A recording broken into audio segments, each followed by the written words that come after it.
Hello! I'm going to try and do another little telling tales. I'm at Tate Hill Sands where Dracula's boat washed up in the book Dracula. I'm going to read that bit of the book and interpret it myself. Used to play this beach a lot when I were a kid. With my cousins. Now you see that bit of green? That's grown over years. That used to all be sand up to water's edge. I remember once my granddad pulled his boat up here, and I can't remember if I got on or off it, because that's the harbour mouth. Well, we used to go out fishing, but I do remember distinctly once my granddad pulling up here for some reason.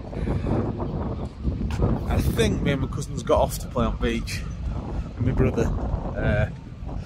But anyway, Dracula. Let me just read the bit of the book. Chapter 7, cutting from the Daily Graph, 8th of August. Posted in Mina Murray's journal. From a correspondent, Whitby. One of the greatest and suddenest storms on record had just been experienced here, with results both strange and unique. The weather had been somewhat sultry, but not any degree uncommon in the mouth of August. Saturday evening was as fine as ever known, and the great body of holidaymakers laid out yesterday for visits to Mulgrave Woods, Robin Hood's Bay, Rigmill, Runswick, Staithes, and various trips in the neighbourhood of Whitby. The steamers, Emma and Scarborough, made trips up and down the coast, and there were unusual amounts of tripping, both to and from Whitby. The day was usually fine till the afternoon, when some of the gossips who frequent the East Cliff churchyard and from that commanding eminence watch the wide sweep of sea visible to the north and east, called attention to a sudden show of mares' tails high in the sky to the northwest. The wind was then blowing from the southwest in the mild degree, which is barometrical language is ranked as number 2, light breeze.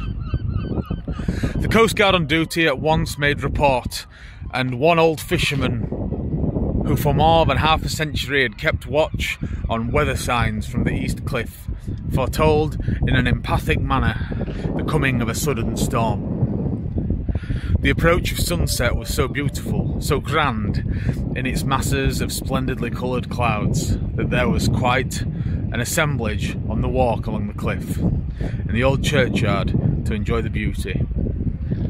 Before the sun dipped below the black mess of Kettleness, standing boldly athwart the western sky, its downward way was marked by a myriad of colours of every sunset colour: flame, purple, pink, green, violet, and all the tints of gold, with here and there masses not large, but of seemingly absolute blackness, in all sorts of shapes, as well outlined as coastal silhouettes. The experience was not lost on the painters, and doubtless some of the sketches of the prelude to the great storm will grace the RA and RI walls of May next. More than one captain made up his mind then that his cobble, or his mule as they term the different classes of boats, would remain in the harbour till the storm had passed.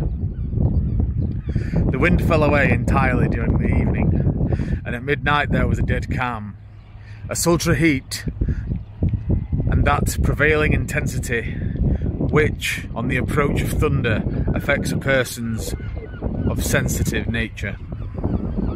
There were but few lights in sight of the sea, for even the coasting steamers which usually hug the shore so closely kept well to seaward, and but few fishing boats were in sight. The only sail noticeable was a foreign schooner with all sails set, which was seemingly going westward. The foolhardiness or ignorance of her officers was a prolific theme for comment while she remained in sight, and efforts were made to signal her, to reduce sail and face her in danger. Before the night shut down, she was seen with sails idly flapping as she gently rolled on undulating swells of sea, as idle as a painted ship upon a painted ocean. Shortly before 10 o'clock, the stillness of the air grew quite oppressive, and the silence was so marked that the bleating of sheep inland or the barking of a dog in town was distinctly heard, and the band on the pier, with its lively French air, was like a discord in the great harmony of nature's silence. A little after midnight came a strange sound from over the sea, and high overhead the air began to carry a strange, faint, hollow booming. Then, without warning, the tempest broke with a rapidity which at the time seemed incredible and afterwards as impossible to realise. The whole aspect of nature at once became convulsed. The waves rose in growing fury, each overtopping its fellow, till a very few minutes the lately glassy sea was like a roaring and devouring monster. White-crested waves beat madly on the level sands and rushed up the shelving cliffs. Others broke over the piers with their spume, swept the lanthorns of the lighthouse which rise from the end of either pier of Whitby harbour.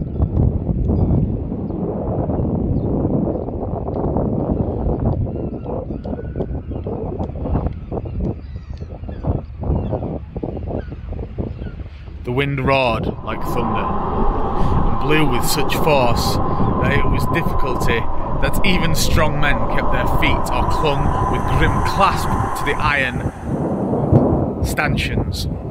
It was found necessary to clear the entire piers for the mass of onlookers, or else the fatalities of the night would have been increased manifold. To add to the difficulties and dangers at the time, masses of sea fog came drifting inland, white wet clouds which swept by in ghostly fashion, so dank and damp, cold, that it needed but little effort of imagination to think that the spirits of those lost at sea were touching their living brethren with the clammy hands of death, and many a one shuddered as wreaths of sea mist swept by. At times the mist cleared and the sea for some distance could be seen in the glare of the lightning, which now came thick and fast, followed by sudden peals of thunder that the whole sky overhead seemed trembling under the shock of footsteps of the storm. Some of the scenes thus revealed were of immeasurable grandeur, of absorbing interest. The sea, running mountains high through skyward, with each wave mighty masses of white foam, which the tempest seemed to snatch and whirl away into space. Here and there a fishing boat, with a rag of sail running madly for shelter before the blast. Now and again, the white wings of the storm tossed seabirds on the summit of the east cliff. A new searchlight was ready for experiment, but had not yet been tried. The officers in charge of it got it into working order, and in pause of inrushing mist swept it with the most surface of the sea. Once or twice its service was most effective, as when the fishing boat with gunwale under water rushed into the harbour, able by the guidance of the sheltering light to avoid the danger of dashing against the piers. As each boat achieved the safety of the port, there was a shout of joy from the masses of people on shore. A shout which, for a moment, seemed to cleave the gale, and was then swept away in the rush. Before long, the searchlight discovered some distance away a schooner with all sails set, apparently the same vessel which had been noticed earlier in the evening. The wind had by this time backed to the east, and there was a shoulder among the watchers on the cliff as they realised the terrible danger in which she now was. Between her and the port lay the great flat reef, on which so many good ships have from time to time suffered.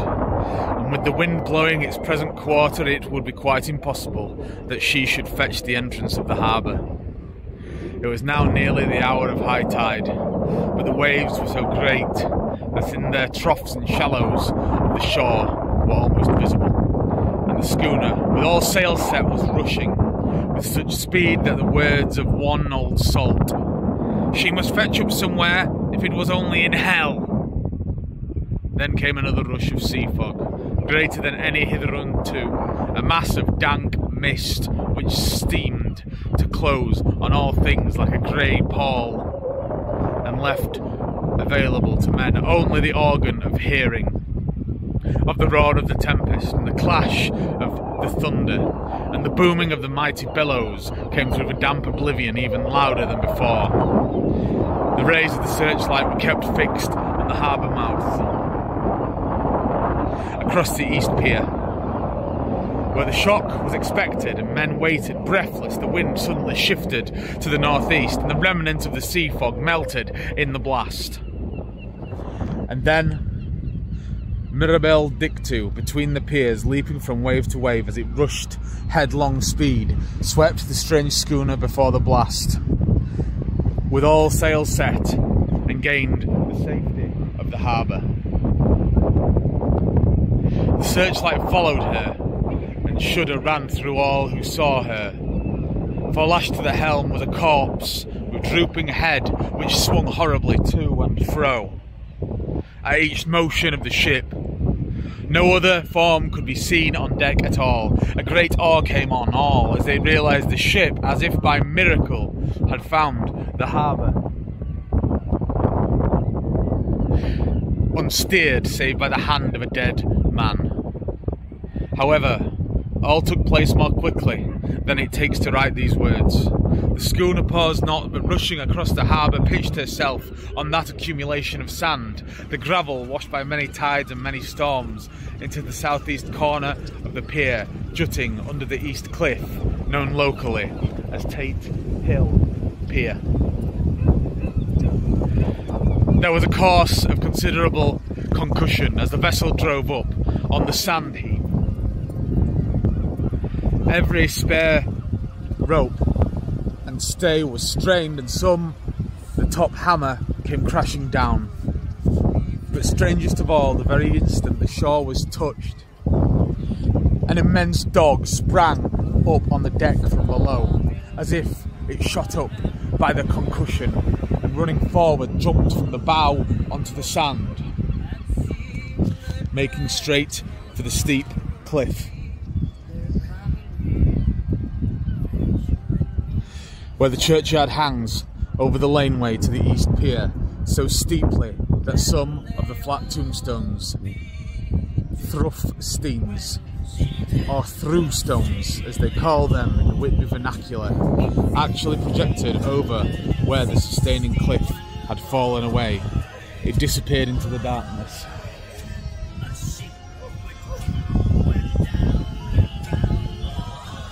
Which seemed intensified just beyond the focus of the searchlight. It so happened that there was no one at the moment on Tate Hill Pier, as all those whose houses are in close proximity were either in bed or were out in the heights above, as the Coast Guard on duty on the eastern side of the harbour, who at once ran down to the little pier, was the first to climb on board. The men working the searchlight, after scouring the entrance of the harbour without seeing anything, then turned the light on the derelict and kept it there. The Coast Guard ran aft, and when he came beside the wheel, bent over to examine it and recoiled at once, as though under some sudden emotion. This seemed to pique general curiosity. Quite a number of people began to run. It is a good way round from the west cliff by the down bridge to Tate Hill Pier, but your correspondent is a fairly good runner and came well ahead of the crowd. And when I arrived, however, I found already assembled on the pier a crowd whom the Coast Guard and police refused to allow to come on board. By the courtesy of the chief boatman, I was, as your correspondent, permitted to climb on deck and was one of a small group who saw the dead seaman while actually lashed to the wheel. And that's the bit about Tate Hill Sands from Dracula. And I thought I'd read it in the bit that it's set. So Bram Stoker probably stood here 200 years ago when he wrote the book, 150 years ago, I don't know. But yeah, no, it's interesting to go to real places in fictional books. And I just thought it'd make a good telling tales. Nice and grim. Now I'm going to go to the end of that pier and I might read a poem. And I'm going to go up there behind the church. Not really God-fearing. I'm going to go behind the church. There's some pub there. I'm going to have a stone-baked pizza, a couple of beers, transcribe some poetry, and then I'm going to go back to cottage and chill out before this evening, where I might go for another walk. So thank you for joining me on this video, and I hope you have enjoyed it.